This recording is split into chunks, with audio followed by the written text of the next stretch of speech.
అవును రవీంద్ర, ఆ రోజు మీడియా ముందు సాక్ష్యం ఉంది అని నిలబెట్టింది ఎవరినన్నా? శివ సార్, రాజాకి ఫ్రెండ్. నేనెవరో కూడా మీడియా వాళ్ళకి తెలియదు సార్. మరి డీసీపీ గారే నన్ను పిలిపించారు. కనీసం మీరైనా చందుని హాస్పిటల్కి తీసుకెళ్లిన విషయం చెప్పాల్సింది కదా. అదే మైగ్రేన్ కదా, తొందరగానే చందుకి తగ్గిపోతుందిలేండి, మీరేం ఫీల్ అవ్వకండి. రషీద్ మర్డర్ విషయంలో నాకు కొన్ని వివరాలు కావాలి. నువ్వు చెప్తేనే ఈ కేస్ మిస్టరీ బయటపడుతుంది. ఏం కావాలి?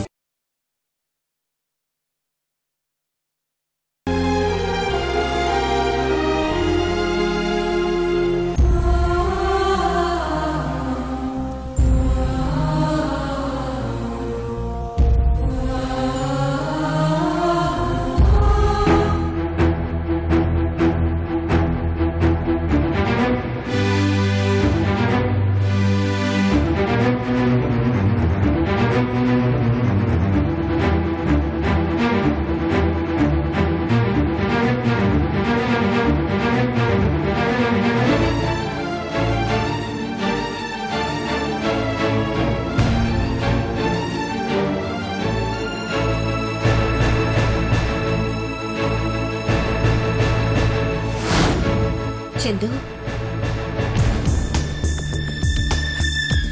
మీరు చందు మీకేమవుతుంది? నేను చందు ఫ్రెండ్ని డాక్టర్. చందుకి ఏమైంది? ఉన్నట్టుండి మాట్లాడుతూ మాట్లాడుతూ కళ్ళు తిరిగి పడిపోయింది డాక్టర్. మీకు తన గురించి నాకంతా తెలుసు డాక్టర్, చందు చెప్పింది.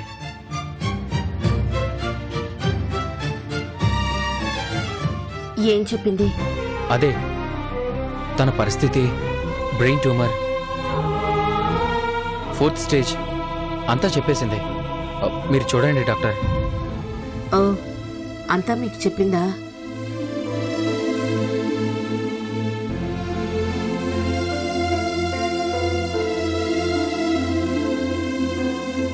మీరు నాతో రండి.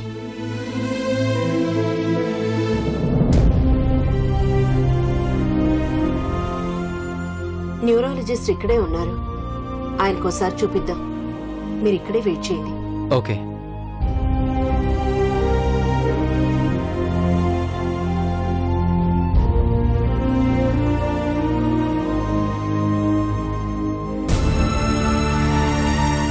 మీరు చెప్పింది వింటుంటే ఆ రిపోర్ట్స్ చూశాక ఆ పేషెంట్ కండిషన్ చాలా క్రిటికల్ అని తెలుస్తోంది. అదే డాక్టర్, మీరు ఒకసారి చూడండి, చూసి మీ ఒపీనియన్ చెప్తే బాగుంటుంది. చూస్తాను, పదండి.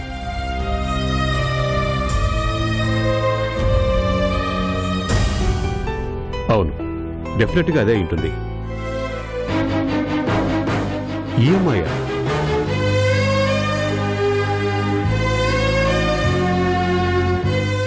తను మీకు తెలుసా డాక్టర్? బాగా తెలుసు. ఓసారి అర్చన అనే పేషెంట్కి నేనే ఆపరేషన్ చేశాను. చాలా అర్జెంటుగా బ్లడ్ కావాలి, మా దగ్గర స్టాక్ అయిపోయింది. పేపర్లో టీవీలో కూడా యాడ్ ఇచ్చాం. ఏ డోనరు రాలేదు. లాస్ట్ మినిట్లో ఈఎంఐ వచ్చి రక్తం ఇచ్చి ఆవిడ్ని కాపాడింది. కానీ ఈ విషయం ఎవరితోనూ చెప్పొద్దని నా దగ్గర మాట తీసుకుంది. నాకు బాగా గుర్తుంది.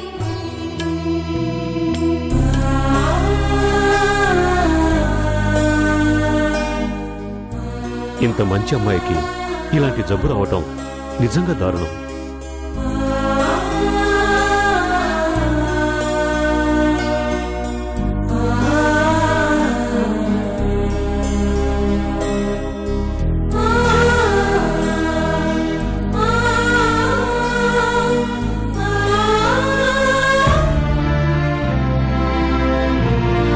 Thank you doctor. It's okay. మీ పేరేంటి? సంతోష్ డాక్టర్. ఒక హాఫ్ అన్ అవర్ లో చందు స్పృహలోకి రావచ్చు, అప్పటి వరకు వెయిట్ చేయండి. అలాగే డాక్టర్, ఉంటానా?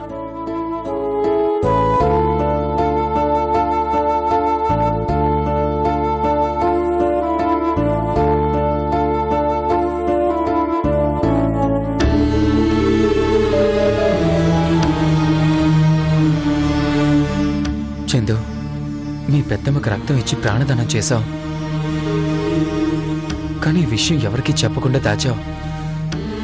ఇంత పెద్ద జబ్బును దాచుకుని అందరికీ మనశ్శాంతిని ఇవ్వాలని చూస్తున్నావు. నీలాంటి మంచి మనిషికి ఎందుకు చెందో దేవుడు ఎలాంటి శిక్ష వేశాడు? నిజంగా దేవుడు చాలా దుర్మార్గుడు. చెడ్డ వాళ్ళని ఏమీ చేయలేక నీలాంటి మంచి వాళ్ళనే శిక్షిస్తాడు.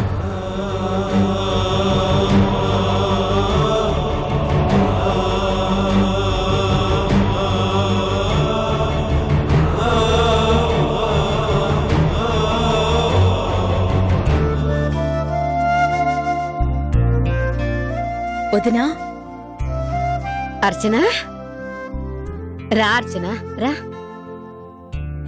అన్నయ్య గారేరి? బయటికెళ్లారు. రా కూర్చో.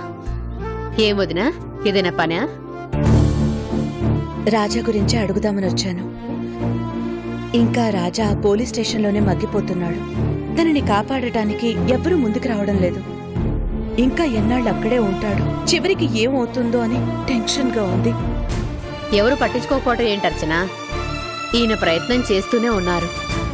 ఆ లాయర్ పురుషోత్తమరావు గారిని కలిస్తే ఆయన కష్టం అన్నారు. మరోవైపు నుంచి జయంతి కూడా ట్రై చేస్తోంది. అదే నాకు భయంగా ఉండదునా. మీ అల్లుడు కూడా చాలా ప్రయత్నిస్తున్నాడట కదా అర్చన? నలుగురు నాలుగు వైపులా ప్రయత్నిస్తే ఏదో ఒక మార్గంలో బెయిల్ వస్తుంది. తను బయటపడతాడు. ఇదిగో మా ఆయన్ని చూస్తే రాజాని అరెస్ట్ చేసినందుకు ఆనందంలో మునిగి తేలుతున్నారు. ఆయన చెప్పిన మాటలు విని అన్నయ్య ఎక్కడ నెగ్లెక్ట్ చేస్తాడేమోనని భయం. సర్లే అర్చన, అన్నయ్య గారు చెప్పిన మాటలు ఈయనెప్పుడు వినాలి? అలా వినుంటే ఎప్పుడో రాజా అయినా కొట్టుకోవాల్సి వచ్చుండేది. ఆయన ఏం చెప్పినా ఈ చెవిన విని ఆ చెవిన వదిలేస్తారు గాని ఏది పట్టించుకోరు. ఆ విషయంలో నువ్వేం కంగారు పడకు. ఏంటో వదినా, రాజా నాకు బిడ్డలాంటివాడు. తనకి కష్టం వచ్చింది అంటే నాకు కాళ్ళు చేతులు ఆడడం లేదు. కనీసం తనని చూడ్డానికైనా వెళ్లలేని పరిస్థితి. వెళ్ళాను అంటే నేను ఊరుకోరు, వెళ్ళకపోతే నా మనసు ఊరుకోదు. ఏం చేయాలో అర్థం కావడం లేదు.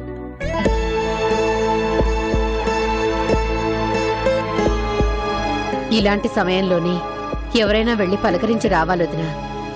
అప్పుడే అవతల వాళ్ళకి ధైర్యంగా ఉంటుంది. రాజాని చూడటానికి స్పెషల్ పర్మిషన్ ఏం అవసరం లేదు కదా. ఎలాగో అక్కడ ఉండేది మన అశోకే కదా. ఆ ఆలోచన ఎవరికుంది? నాకంటే మీ అన్నయ్య కాళ్ళు చేతులు కట్టేశారు. కనీసం ఎవరూ తన మొహం చూసింది లేదు. అన్నయ్య గారు తప్ప ఎవ్వరూ వెళ్లలేదట. రాజా చాలా ఫీల్ అవుతున్నాడని లల్లి చెప్పింది. కనీసం కృష్ణకేమైంది? తనైనా వెళ్లి పలకరించి రావచ్చు కదా. చందు కూడా మరీ ఇంత కఠినంగా ఉంటుందని అనుకోలేదు వదినా. ఇద్దరికీ ఇద్దరే రాను రాను మరీ రాక్షసుల్లా తయారయ్యారు. చందు చేసిన అల్లరి అంతా ఇంతా కాదు. కనీసం కృష్ణకైనా ఆలోచన ఉండాలి కదా. సరేలే వదినా, పోయి వాళ్ల సంగతే చెప్పు. వాళ్ళకి పంతాలు ముఖ్యం. నాకు రక్తం దొరక్క చావు బతుకుల్లో ఉంటే చందుది అదే గ్రూప్ కదా, వచ్చి ఇవ్వచ్చు కదా. మొహం కూడా చూడలేదు, కృష్ణ కూడా పట్టించుకోలేదు. ఇక రాజా గురించి వాళ్ళేం పట్టించుకుంటారు? అవసరానికి ఉపయోగపడకపోతే ఇక మనుషులుండి ఏం ప్రయోజనం వదినా? అలాంటి వాళ్ళు ఉన్నా ఒకటే, లేకపోయినా ఒకటే. ఏంటి మమ్మీ, ఇందాకటి నుంచి చూస్తున్నానా అన్ని మీకు తెలుసుంటే మాట్లాడుతున్నారు. అసలు చందు గురించి, అంకుల్ గురించి మీకేం తెలుసు? నీకు మాత్రం ఏం తెలుసు సంతోష్? నాకు చాలా తెలుసు. మీరు అనుకుంటున్నట్లుగా మీకు బ్లడ్ ఇచ్చి కాపాడింది ఎవరో దారిని పోయే వాళ్ళు కాదంటే చందునే రక్తం ఇచ్చింది. ఆ విషయం మీకు తెలుసా? ఏంటి సంతోష్ నువ్వు చెప్పేది? నిజమా?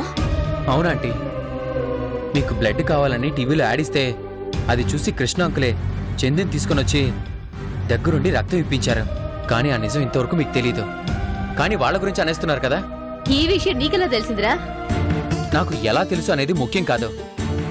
నేను చెప్పింది నిజమో కాదో కావాలంటే వెళ్ళి అడగండి, చందునే చెప్తుంది.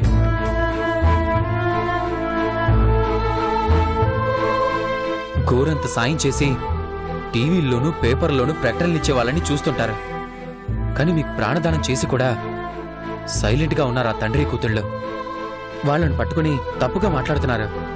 ఇది చాలా దారుణం. అంటే చందుని మీ కూతురు అంటారు, కృష్ణ గారంటే అభిమానం అంటారు. ఇదేనా మీ అభిమానం? సంతోషం వచ్చినప్పుడు పంచుకునేవాళ్ళు కాదంటే కష్టం వచ్చినప్పుడు కాపాడే వాళ్ళే అసలైన మనుషులు. దయచేసి వాళ్ళని నోటికొచ్చినట్టు మాట్లాడకండి.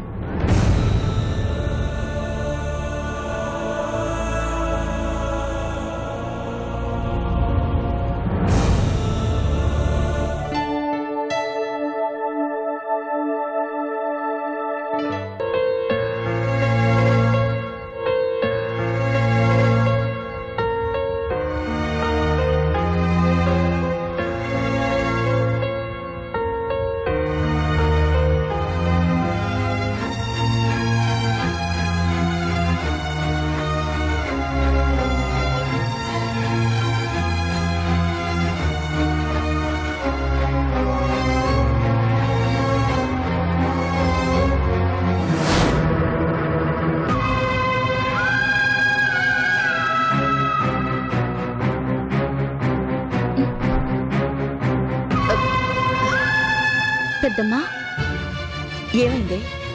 ఎందుకు టాబ్లెట్స్ వేసుకుంటున్నావు? ఒంట్లో బాగోలేదా?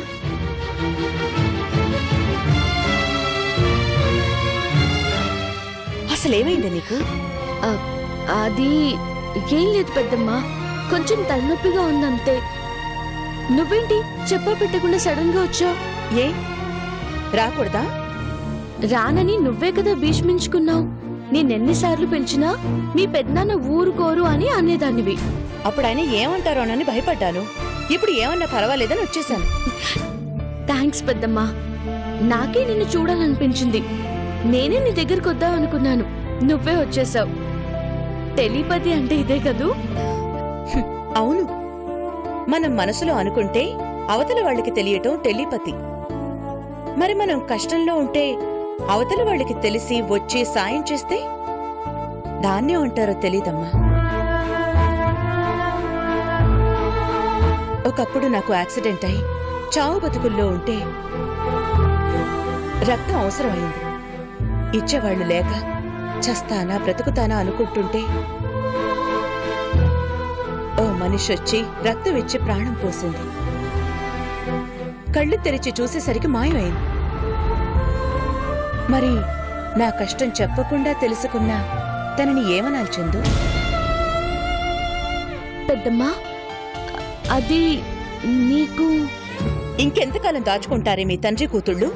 ఓ పక్క మీ పెద్దనాన్న నేను మిమ్మల్ని అపార్థం చేసుకుంటూ ఉంటే ఒక్క మాట చెప్పడానికి కూడా మీ మనసు రాలేదా? ఏదో ఒక అనాథకి రక్తం డొనేట్ చేసినట్టు చేసి వెళ్ళిపోతారా? అసలు నీకు మీ నాన్నకి మనసులో ఒప్పిందే?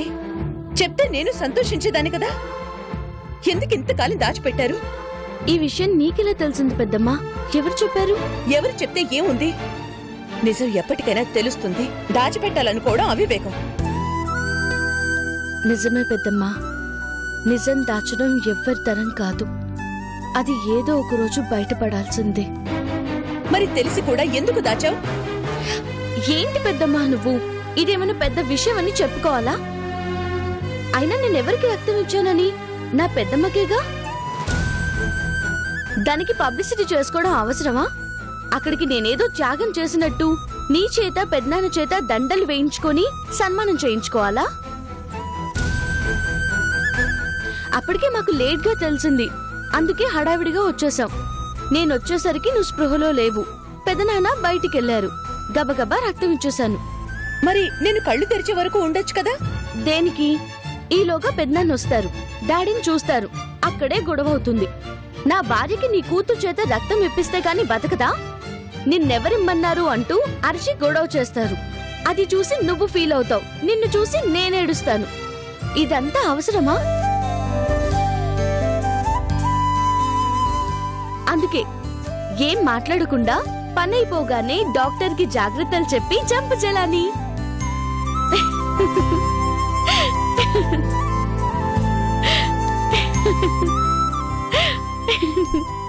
ఇంత చేసి కూడా ఏమీ తెలియనట్టు ఉండటం నిజంగా మీకే చెల్లిందే. నీకు నువ్వు అంతే, మీ నాన్నకు మీ నాన్న అంతే. నేనే పిచ్చిదాన్ని. మీ సంగతి తెలిసి కూడా అపార్థం చేసుకున్నాను, తిట్టుకున్నాను. ఫోన్లే పెద్దమ్మా, నువ్వే కదా. నువ్వు తిట్టుకుంటే నాకేం తగలవులే. ఒకవేళ నువ్వు తిట్టుకున్నా అవి నాకు వరంలా మారతాయి.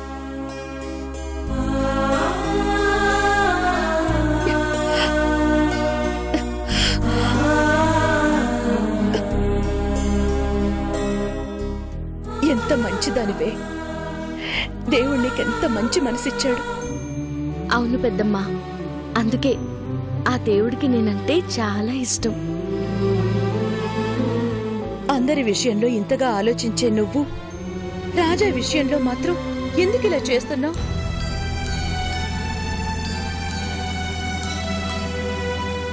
నువ్వు రాజాని మాధవిని ఎందుకు తిట్టావో పక్కన పెడితే, తనకంత కష్టం వచ్చినప్పుడు కనీసం చూడ్డానికైనా వెళ్ళొచ్చు కదా.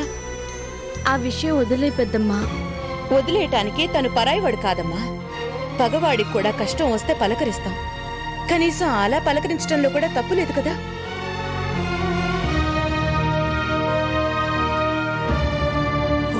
కొన్ని సాయాలు బయటికి తెలియకుండా చేయాలి, కొన్ని పలకరింపులు బయటికి కనిపించేలా చేయాలి చందు. అవే మనిషికి కొండంత బలాన్నిస్తాయి. నా మాట వినమ్మా.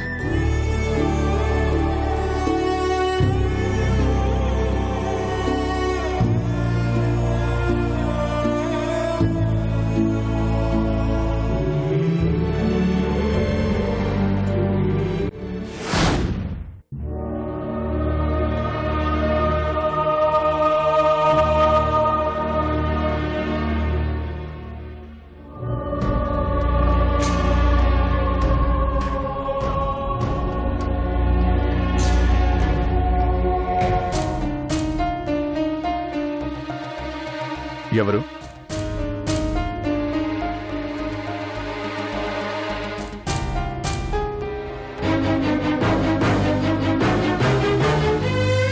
ఎలా ఉన్నావు రాజా?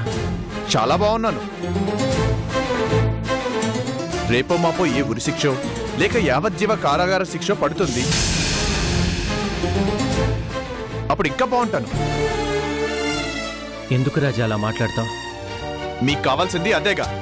నేను ఎంత బాధపడుతున్నానో చూడాలనేగా మీరొచ్చింది.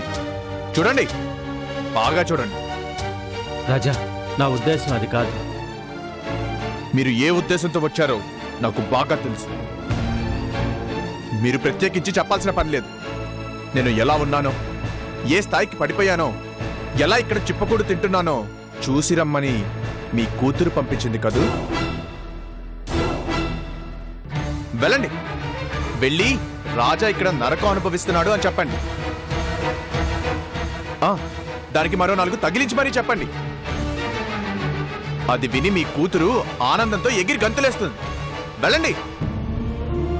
కష్టంలో ఉన్నప్పుడు మామూలు పలకరింపు కూడా మరోలా కనిపిస్తుందంటే ఏంటో అనుకున్నాను, కానీ అది నిజమని ఇప్పుడు తెలుస్తుంది రాజా.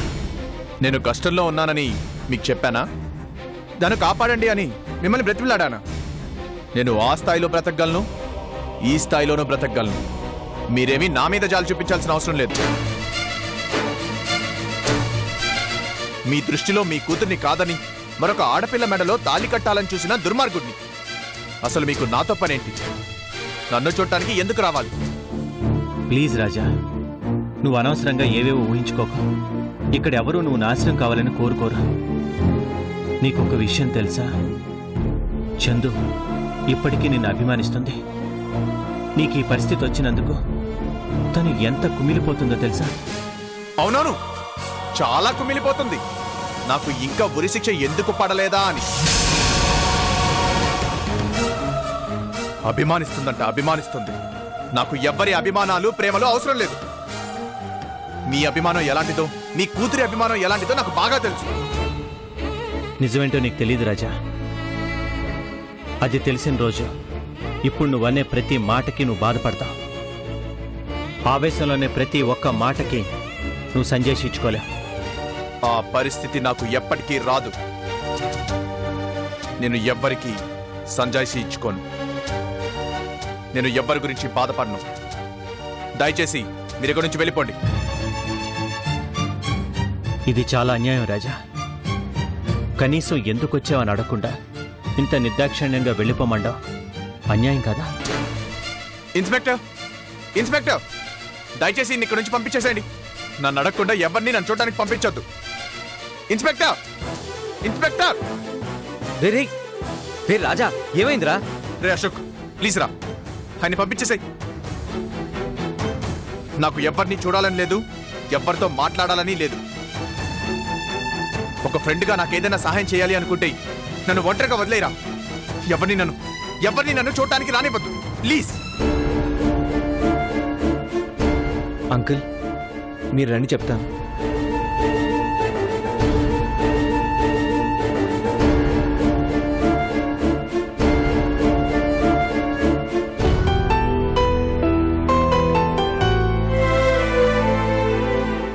వాడి మూడేం బాగోలేదు, వదిలేయండి.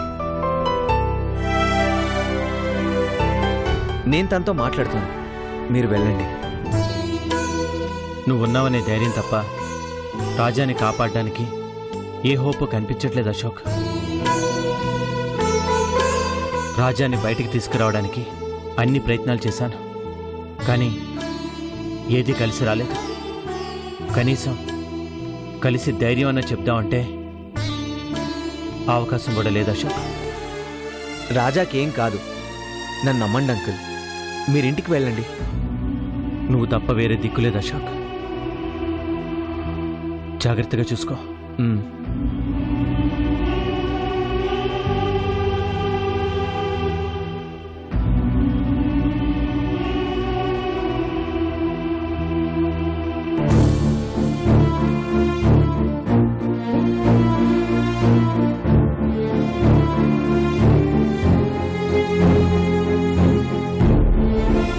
ఎందుకురా, ఎందుకంత సీరియస్ అవుతావు? ఆయన ఎలాంటి మనిషో నీకు తెలీదా? మా మామగారి గురించి అయితే మనస్ఫూర్తిగా చెప్పలేను, కానీ మీ మామయ్య గారు చాలా మంచి మనిషిరా. అందరూ ఆ చెట్టు కొమ్మలే, ఏం తేడా లేదు. కాకపోతే ఆయన కనిపిస్తాడు, ఈయన కనిపించడు. అయినా నా మీద ప్రేమతో ఎందుకు వస్తాడు? నేను ఎలా ఉన్నానో చూసిరమ్మని వాళ్ళ అమ్మాయి చందు పంపించుంటుంది. ఈయన గారు వెళ్ళి కథలుగా చెప్తుంటే పగలబడి నవ్వుకుంటుంది. ఇప్పుడు నువ్వు ఎవరేం చెప్పినా వినే పరిస్థితిలో లేవు. చెప్పినా నీకు అర్థం కాదు. అనవసరంగా ఎమోషనల్ అవ్వకుండా ప్రశాంతంగా ఉండు.